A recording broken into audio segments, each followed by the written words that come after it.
Meeting of the Holland City Council. I'm Mayor Nathan Box, and I'm calling the meeting to order. Brenda, would you please call the roll? Okay, Byrd. Present. Freeman. Present. Raymond. Here. Corbin. Here. Soul. Present. Rowan. Present. Shea. Here. Schulteis. Present. And Mayor Box. Present. We have a quorum. Wonderful, thank you. We're going to begin this evening's meeting as we have for many years, first with opening prayer this evening by Councilmember Shea, followed immediately by the Pledge of Allegiance, and we would invite you to join us if you're so inclined.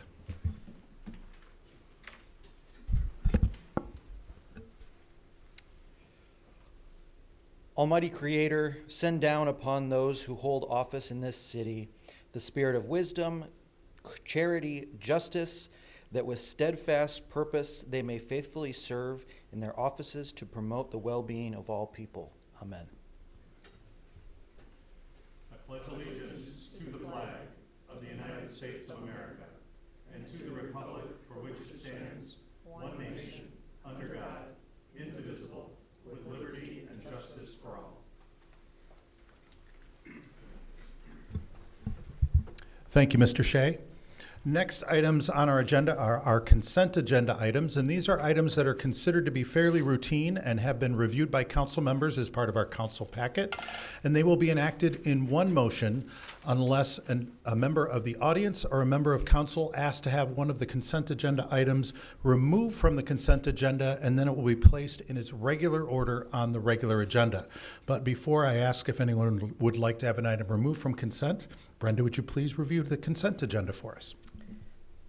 4B, approve the minutes of the January 15, 2025 regular meeting, January 22, 2025 study session, and January 25, 2025 retreat. 4C, accept executed oaths of office. 4D, Consumers Energy franchise renewal with final adoption February 19, 2025. 4E, renewable energy certificate power purchase commitment. 4F, a rezoning request for 5651 143rd Street with final adoption February 19, 2025. 4G, text amendments to the Unified Development Ordinance with final adoption February 19, 2025. 4H, a claim filed against the city. 4I, set the hours for the 2025 Board of Review. 4J, declare items as surplus for police operations, property, and evidence room. 4K, West Michigan Enforcement Team, the Burn Justice Assistant Grant, approval for October 21, 2024 through September 30, 2025. 4L, approve the purchase of a toolcat for the ice park. 4M, award the bid for heat pump equipment at the Holland Museum. And 4N, reject all bids for the Collin Park Fire Station gym equipment. Thank you, Brenda. Is there any member of the public that would like to have an item removed from the consent agenda and placed on the regular agenda? Seeing none. Any member of council that would like to have an item removed from consent? Seeing none there. What is the pleasure of council in regard to the consent agenda? Move to approve the agenda as presented. Moved by Vreeman. Is there support? Support by Byrd. Any discussion? Seeing none. Brenda, would you please call the roll? Byrd. Yes. Vreeman. Yes. Raymond. Yes. Corbin. Yes. Soul. Yes. Rowan. Yes. Shea. Yes. Schulteis. Yes. Mayor Box. Yes. Motion carries. Wonderful. Thank you. Next item on the agenda is public comment. Under the Open Meetings Act of the State of Michigan, we provide the public the opportunity to be able to address council not only at our regular meetings, but also at our study sessions and also at every one of our board, committee, and commission meetings. We do have guidelines that we ask you to follow. We limit each member of the public to 5 minutes. There are 3 lights on the dais in front of me. There's a red light, a yellow light, and a green light.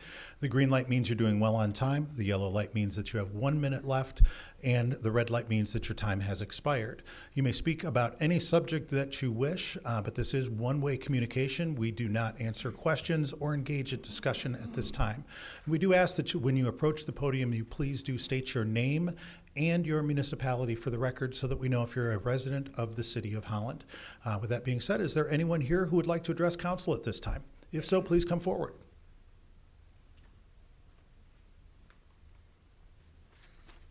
And would you please state your name Sure. and municipality for the record? Sure. Mayor and Council, my name is Doug Zylstra. I live at 152 East 24th Street, and I'm the County Commissioner for the City of Holland. I just want to give a quick update as to what's going on in current Ottawa County. As you may have heard, we have hired former Ottawa County Sheriff Gary Rosema as our interim administration at a cost of $174,000 per year, which is slightly less than the previous interim administrator Ben Wetmore was earning. Gary has hired Ron France, former county prosecutor, as his interim deputy administrator. They will be in place until we hire a permanent administrative replacement.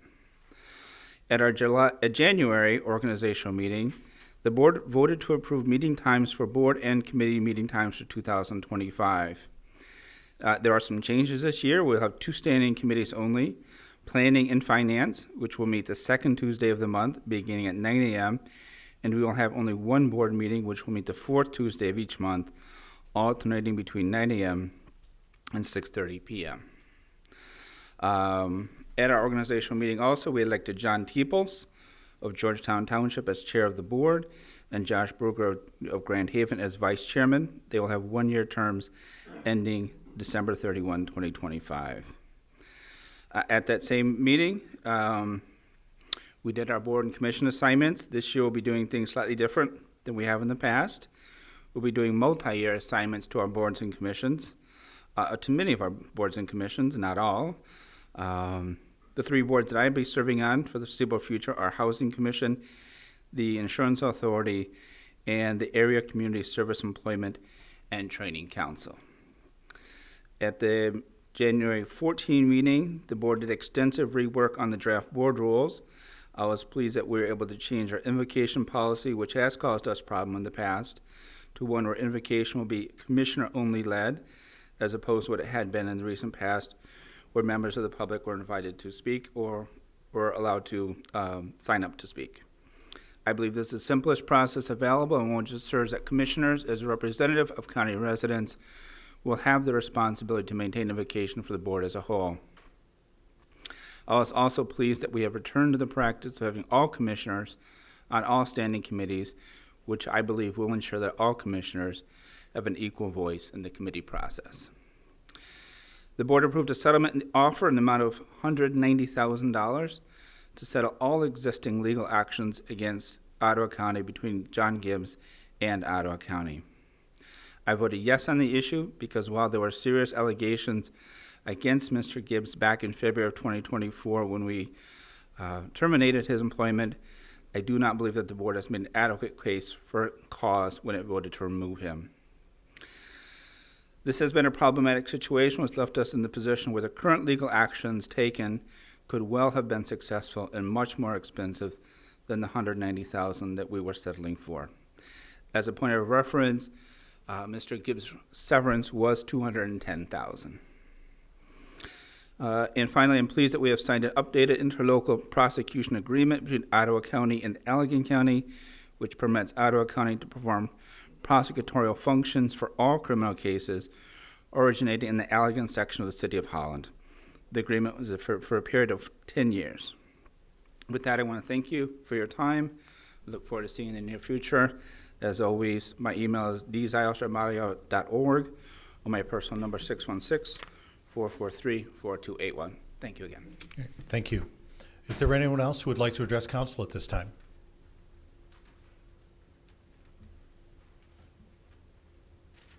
And would you please state your name and municipality for the record? Ann Henriksen, Zeeland.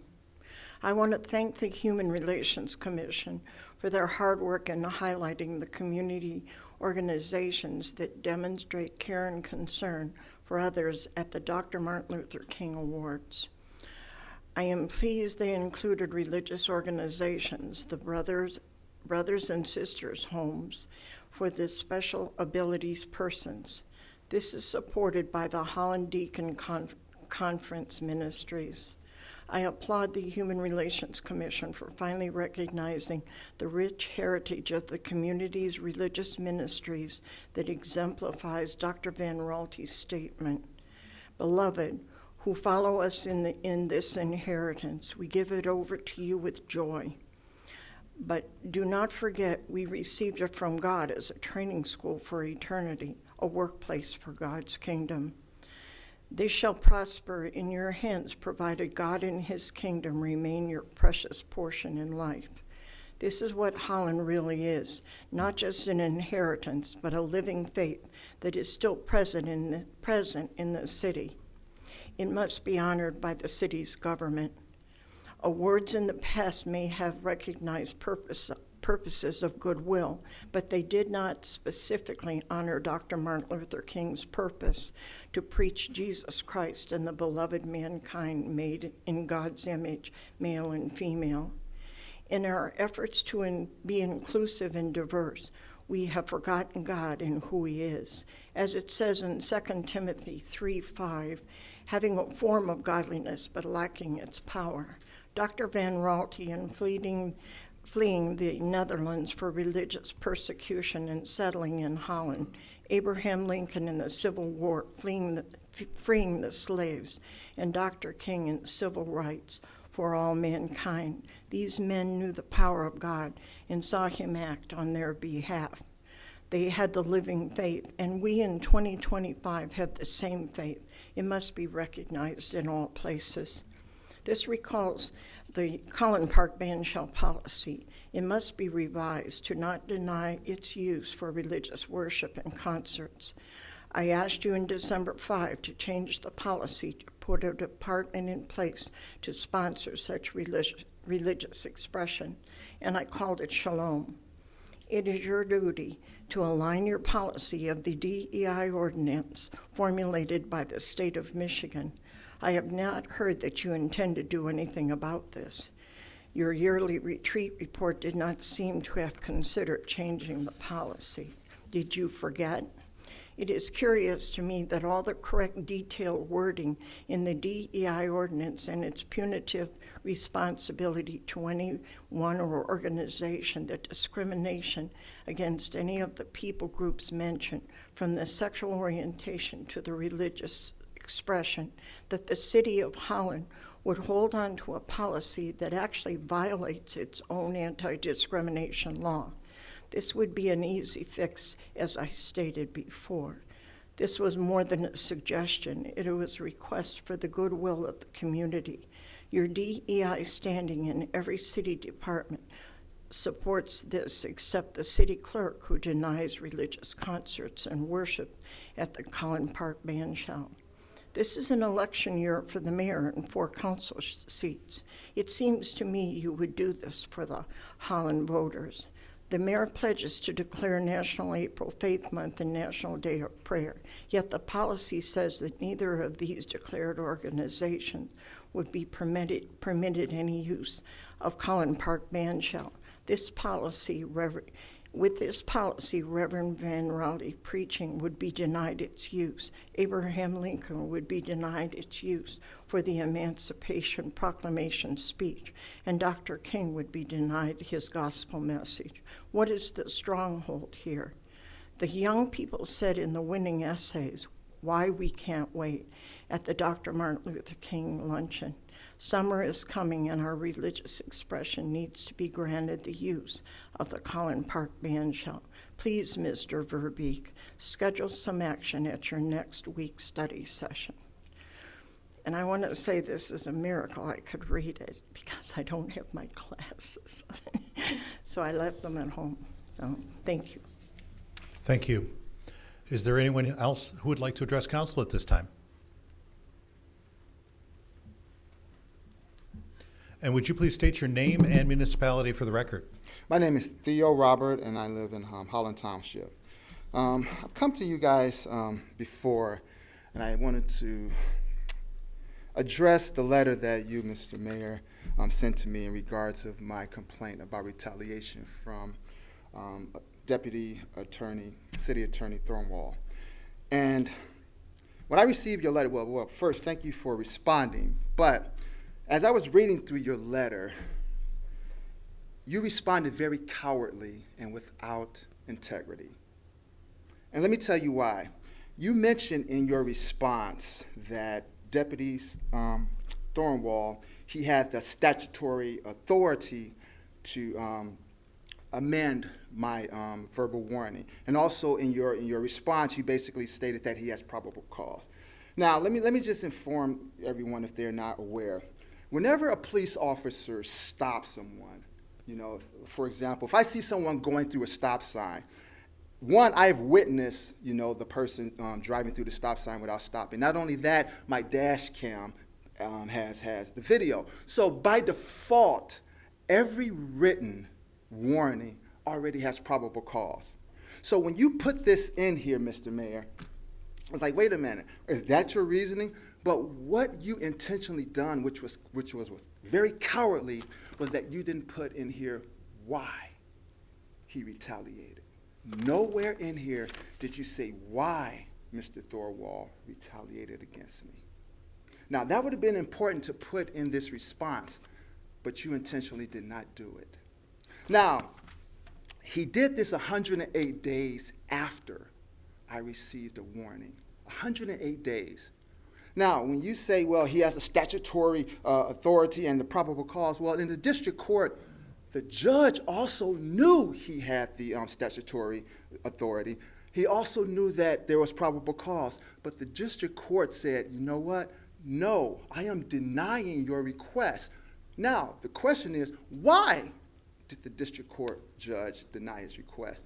Well, the district court judge stated, this is retaliation. This is why the district court denied Mr. Thorwald's request to amend the written warning. But you, sir, in your response, well, your complaint has no merit. How is it that my complaint had no merit when in the court, the judge actually saw the merit and initially denied your city attorney, your deputy city attorney, his request? But Mr. Mayor, that was very cowardly of you. You have no integrity. You are a man of cowardly motives. You really should resign from that position because you do not deserve to sit in that seat. Because this, just say why. You purposely didn't say why. Well, now, so let me tell you what I'm going to do. Since you stated that Mr. Thorwald reports directly to you, and the district court already stated that this was retaliation, but you said I have no merit. So let me just tell you all what I'm going to do further. I will be filing a formal complaint with the Civil Rights Division of the Department of Justice, one against you, Mr. Mayor, because I need to determine if there was retaliation directed by you. Not only that, I will be filing a separate one against Mr. Thorwald for the retaliation. And then I will be filing a third one against Officer Sling for the conspiracy with Mr. Thorwald for the retaliation. Mr. Mayor, you should have just done what was right. There was retaliation. You knew it. You failed to state why. But you tried to basically cover it up with a lot of legal jargon instead of doing what was right. If you would have done what was right, this would be over. But justice, I want what's fair and I want what's just. You didn't do that. So now I'm going to go another step to get it, sir. You are not fit for that seat. You are not a man of integrity. You are a coward. Thank you. Is there anyone else who would like to address council at this time? Seeing none, I will close the public comment period. Next item on the agenda, written petitions and communications. In addition to providing the opportunity for the public to address us in person, we also have an email address where public can send us emails, and those will be received by all members of council. That is publiccomment@cityofholland.com. Again, publiccomment@cityofholland.com. When we receive those, we accept those into the record at our regular meetings. We do not have any at this time, but I do like to make sure that the public knows that that is out there and is available. Next item on the agenda are item 12, Echo 6.1, gifts. Brenda, would you please review the gifts for us? Okay, the city manager's office is pleased to report the following gifts. They're for the 2024 International Festival Holland, totaling $33,900 from the following: Gentex Foundation, Flagstar Foundation, Miller Knoll, Corwell Health, Holland Convention Visitor Bureau, Becky Shankweiler Brown, Hayworth Helps, LG Energy Solutions Michigan, Metal Flow, West Michigan Association of Realtors, the Brooks Family Community Fund, Plascor, Holland BPW, Padnos, Korean Connection, another one from Padnos, Holland Hospital, Magna, Jane Dahlman, Carla Masselink, Joanne Patterson, and in-kind donations totaling $10,717.67 from the Holland Civic Center Place, WHTC, and Marriott Hotel. It's recommended these donations be accepted with appreciation, credited to the appropriate account, and an expression of gratitude be forwarded to the donors. Thank you. Mr. Shea, I believe you had something you wanted to say in regard to the gifts. Yeah, thank you, Mr. Mayor. I just want to go out and say a second thanks, although I assume someone will make a motion that thanks these people. I just want to say it here too, and also to Esther and her crew for putting on the International Festival. So thank you to all that have supported it monetarily and with time and efforts. You could make that motion yourself if you so desired. I would like to make a motion to thank those donors with a expression of gratitude. And would you like to accept the gifts as well? And I will accept those gifts as All well. right, wonderful. We have a motion. Is there support? We have a motion from Shea, support by Rowan. Any discussion? All those in favor say aye. Aye. All opposed, same sign. Next item on the agenda, item 12, Echo 6.5, approval of expenditure of Ice Park contingency budget for performing area terracing and addition of overhead doors. Mr. Van Beek. Thank you, Mr. Mayor and Council. Good to see you all tonight. And I very happily turn this over to the gentleman that is managing the construction on this project, but I also know for assistance the guy that's really excited about this opening and then is going to be able to operate it. So Matt Van Dyken's going to talk, give you a good overview, explain exactly what the request is tonight, and Andy is available for other questions also. Great, thanks, Keith. Yeah, this is more of, I would call it a procedural issue. You know, we approve contingency budgets as any part of our large capital projects. Contingency budgets are really to address any gotchas that come up or any surprises that come up, but also to take advantage of opportunities that come along as we progress through the project. And really that's what we're bringing to you today. This project is under budget currently and on time, so we're confident in making the recommendation to you for what we're going to talk about tonight. One thing to remember, you may not remember, when you approve that budget for the ice rink, the $11,364,000, that not only included that contingency budget, but also allowances for different things that were included in that. Soils, things that we knew we may run into. We have not expended what we thought in those allowances as well at this point. So proud to say that this project is marching along quite nicely. If I can find some wood to knock on, and we'll keep that moving along. But a part of that motion, what you approved is you approved our office to approve change orders up to $50,000. So we've got two opportunities, is where we're looking at these today, to really enhance that project with not spending a whole lot of money, but over what our office is able to approve. So those two things are, if you look at the lower right-hand corner, that's that summertime performance area where we talked about being a seat wall, if you remember that, with performances able to happen or yoga classes or whatever. Underneath the pavilion. So those what we are recommending to you tonight is that we modify that slightly. It's a cost of about $74,000 to terrace the seating area more. So instead of just having the hill, you know, we got the Parks and Rec folks in there. They took a look at that and thought, what an opportunity we have to really increase the number of people that we can have seated in that back wall. So this would include the costs of some more concrete seat walls, actually 3 more seat walls, so you could have multi-level terracing. And that would allow us to have a significantly larger number of people be able to watch the performance in that area. I don't have the cursor here, but if you can see to where I'm pointing, that is the lower right hand. In the very lower right hand corner, you see a big circle. And then there's a highlighted square. That highlighted square just to the northwest is the area that we're talking about.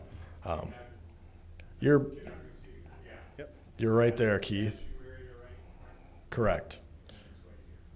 Yep. So our recommendation to you tonight is to approve both of these items. This is the first one. So that is increasing the amount of terracing to allow that outdoor performance area to quite honestly, be more functional for the next 50 years. The second piece is after being in the site in the wintertime, and I'm out there pretty much every day,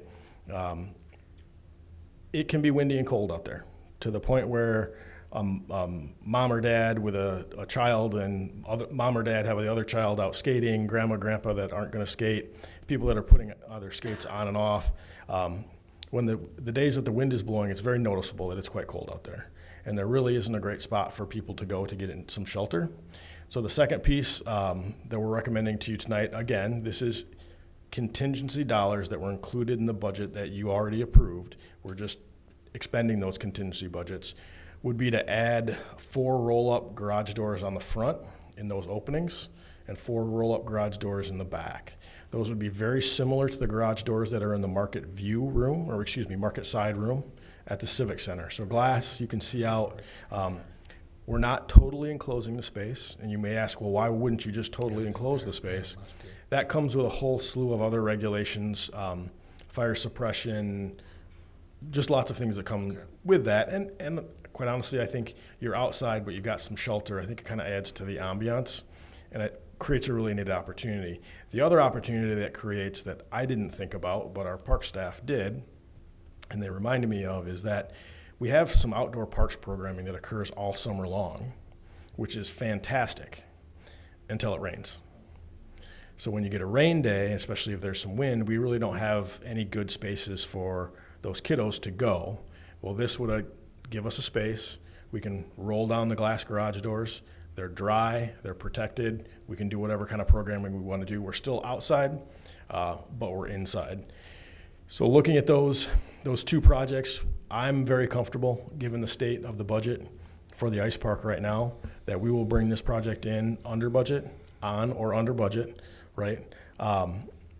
Including these 2 enhancements that I really think will up the level of usage for the ice park. What we're talking about is about 1.5% of the total project budget to do these 2 items. So we are making that recommendation. I'm personally making that recommendation. Just try not to eat the microphone. I'm personally making that recommendation just from a usability standpoint, especially the shelter piece. I really think that is going to be important as we transition people out to the ice park, but also our parks department, I will say, is more than fully supportive of adding these 2 pieces and spending that contingency money at this point. The last thing I will say is if we do choose to table these, if you as council say, no, we don't want to do this right now, it will be more expensive if we have to come back and do it again at a later date. So just putting that out there. The time is, in my opinion, is now if we're going to do it. So yeah, I'm open to any questions you may have, or Andy's in the back and may be able to answer questions that I don't have the answer to. Okay, thanks. Quincy, do you have a question? Yes, a couple of things. One, I'll ask that one later. Terrace, can you, I guess, is this going to be similar to what they have at Frederick Meyer Garden?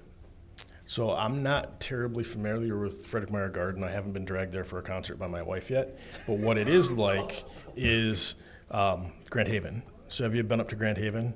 Yes. They have the terrace. It's okay. Grass. There's a concrete seat wall, grass.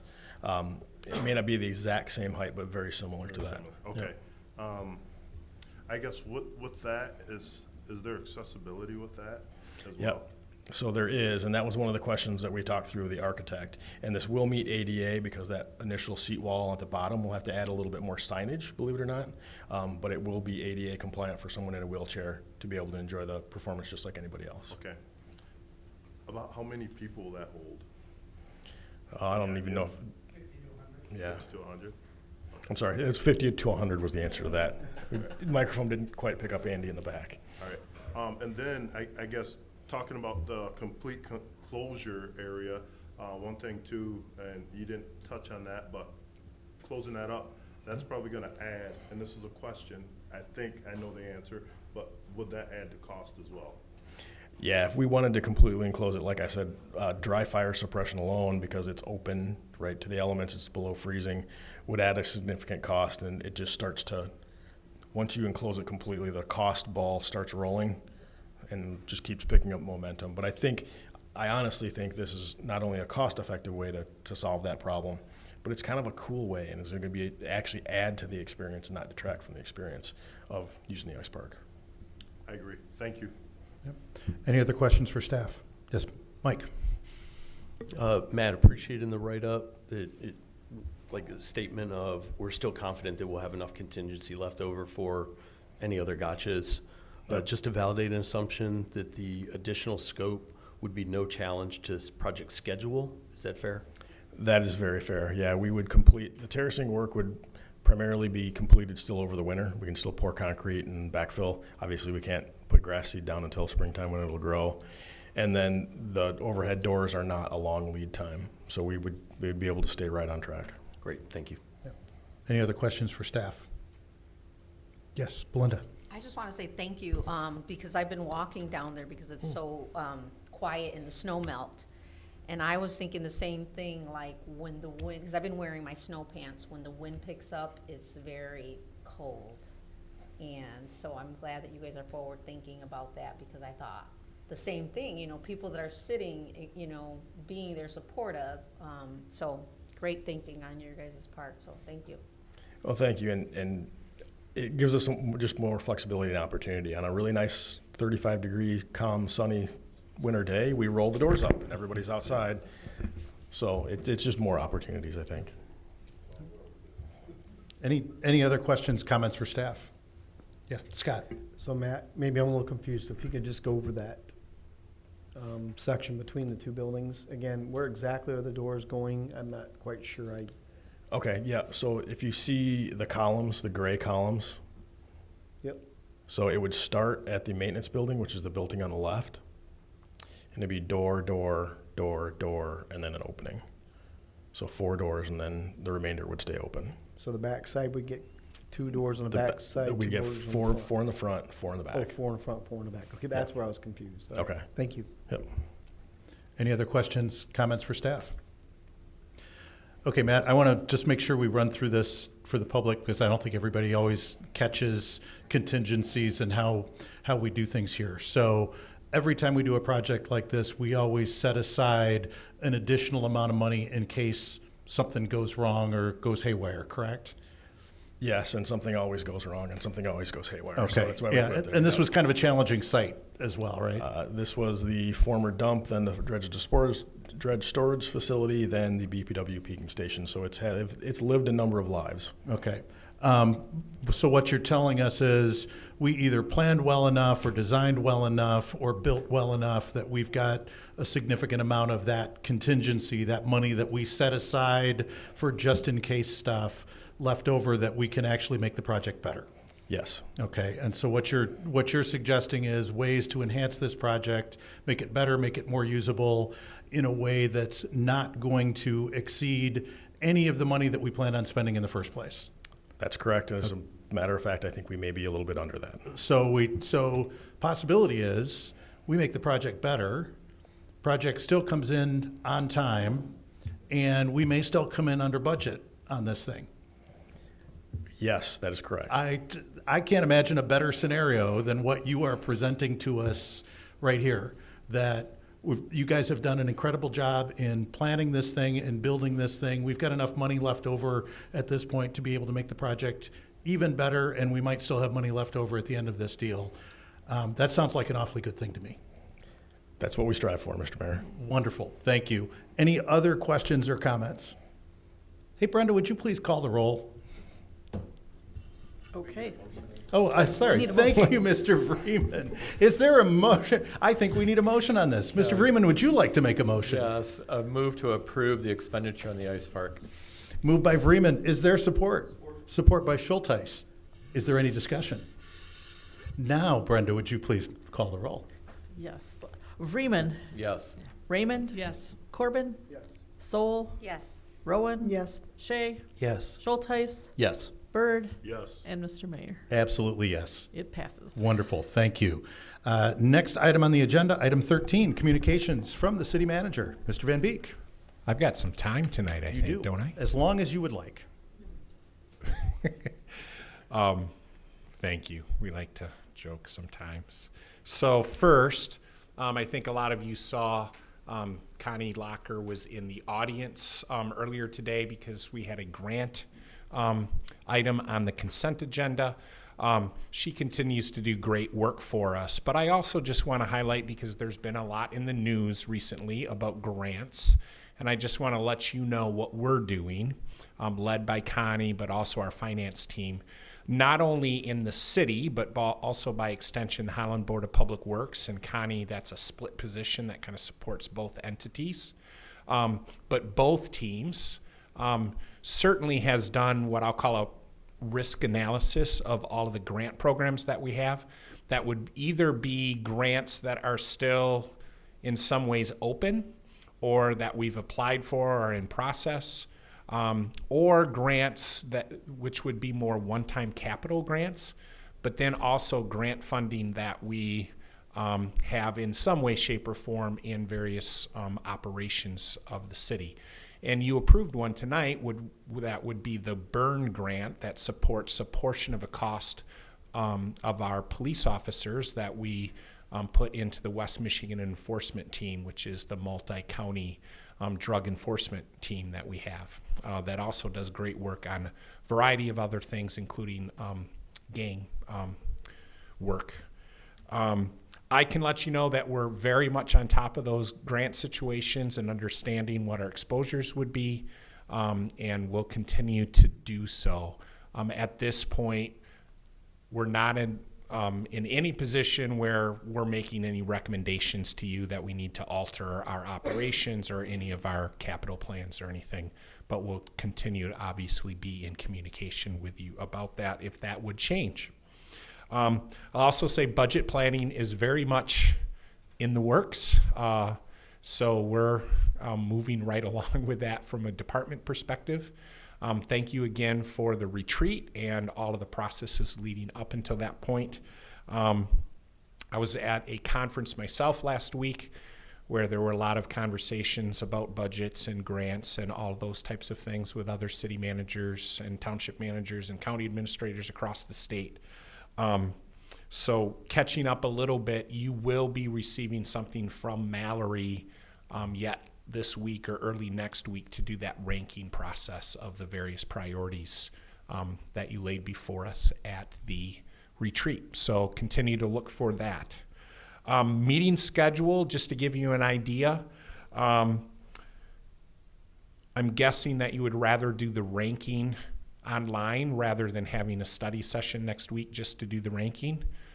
Yeah, I figured I guessed right. So at this point, unless something would change, which I don't expect it would, we would cancel study session next week. And then the last study session date in February, I think it's on the 26th, we would not only do some retreat follow-up items, just a few things that we have out there, but we'll also give a update on the Civic Center place. And then in March, looking to cancel the first meeting in March, the first study session in March on the 12th. And then on the 26th, we're really right into kind of the full budget review session. On the 26th is when we go over the long-term financial forecast and then also the Municipal Capital Improvement Fund. So just to give you a preview, that's what we're looking at moving forward so you can plan accordingly.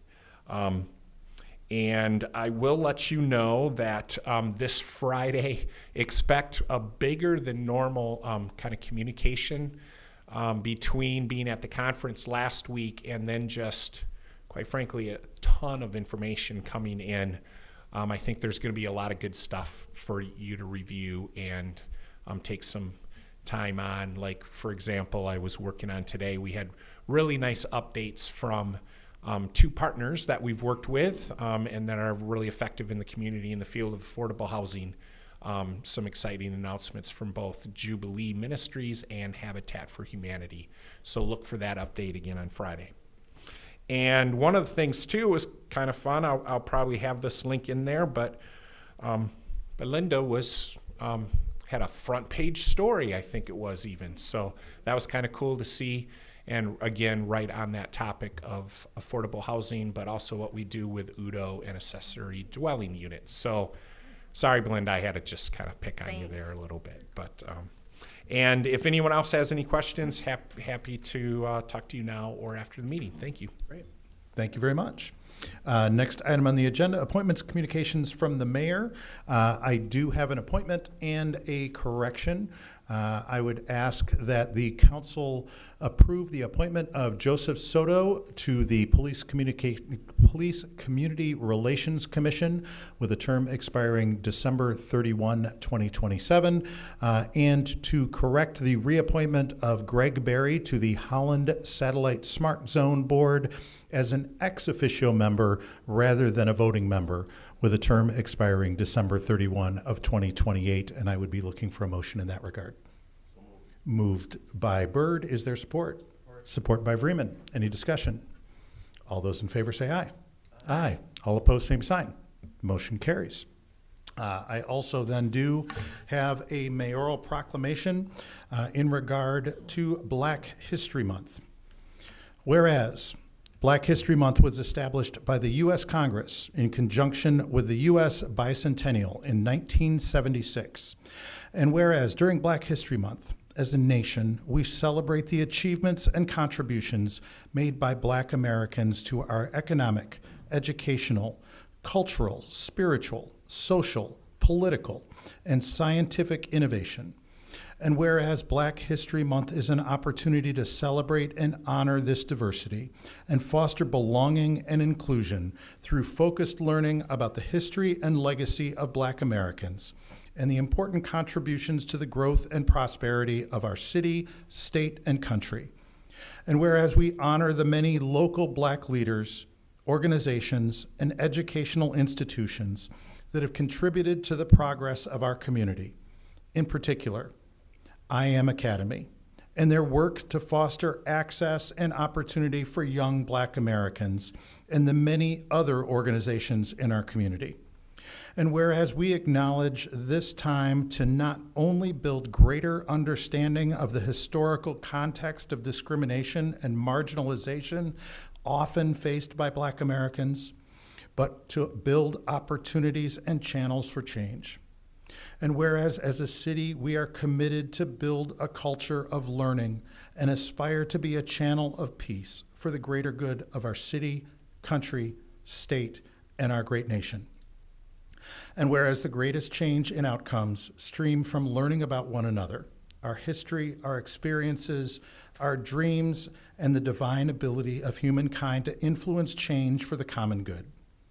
Now therefore, I, Nathan Box, by virtue of the authority vested in me as mayor of the city of Holland, Michigan, and members of the Holland City Council, do hereby proclaim and observe February 2025 as Black History Month, and encourage all residents to celebrate our diverse heritage and culture, participate in learning opportunities, and continue our efforts to make Holland an inclusive community for all. Given under my hand and the seal of the City of Holland this 5th day of February, 2025, Mayor Nathan Box. And that is all I have today. Next item on the agenda, appointments, motions, and communications from council members. Anything from council members this evening? Mr. Byrd, and then, Mr. Vreeman first, and then Mr. Byrd. You two want to arm wrestle for it? Mr. Vreeman. I am just bring out just attention to tulip time because it's 12 weeks away from now, and it may not feel like it because it's bitterly cold outside. But if you're going to be engaged in tulip time, whether it be as tour guiding or VIPing or hospitality, now's the time to be working on costumes and all that type of stuff to engage in the hospitality of our city. Thank you, Mr. Vreeman. Mr. Byrd. Thank you, Mr. Freeman. Mr. Mayor, thank you for the proclamation. In the past, I've requested that this proclamation happen earlier in the month than midway, and thank you for putting it in earlier in the month this year. As a Black man, I look at things a little differently than others, right, at this dais. I look at where I am sitting currently as leadership in the city and think back of all the people who I know of, who we know of, and those who I do not know, who have paved the way for all black people in this country to have equality. It's something that I do not take lightly at all, because we know America has a dark history with slavery, right? There's slavery around the world, but that has impacted us as Americans. And it has impacted my history, my learning, my growth, and for one, I am proud of Holland. When I first moved to Holland, there were not many blacks here at all. I would say I'd see a black person maybe every 3 months, every 2 months. That is not the case here any longer. Holland has been welcoming to me, and it's very evident because I sit here, right? People have voted me into this position. That is a eye-opener of the progress, the racial progress that Holland has made. There are a lot of black people compared to when I initially came here that call Holland home now. And I, for one, and I've said this before, proud to live in Holland, proud of the community, and I am very proud to sit in this seat as well. So, thank you. Thank you, Mr. Byrd. Any other motions, communications? Ms. Rowan? Thank you, Mr. Mayor. Thank you, Quincy. That was lovely. I just wanted to give a quick thank you to the other members of council for our retreat, and Keith and the staff. It was, as usual, it was a really good event, and I thought there was frank conversation, frank discussion about our priorities as a city. And, you know, we are volunteers essentially in this work that we do for the city. And sometimes it's hard to sit and receive comments, criticism, feedback, answer questions to the public, be accountable to the public. But of course, we signed up to do this, and the good folks of Holland, in their own right, have elected us to do this. So, you know, we take it. But I find that the folks that are seated here today, all the folks that attended that retreat, our city leadership, really are people of great integrity, hardworking, good folks. And I don't know, I mean, we have our own community here. It's hard for it to be a public thing. But I can assure you that everybody here at this table has the highest integrity and the highest thoughtfulness for the work that we do for our city. So I just want to thank every one of you for that experience, and thank you for continuing to serve, and thank you for, you know, putting up with me. and just, you know, we all work hard at this, and thanks for your time and your efforts. And that's all. Great. Thank you. Any other motions, communications from council members? Seeing none, there's just one more motion I would entertain at this time. Move to adjourn. Moved by Vreeman. Is there support? Support by Byrd. We are adjourned.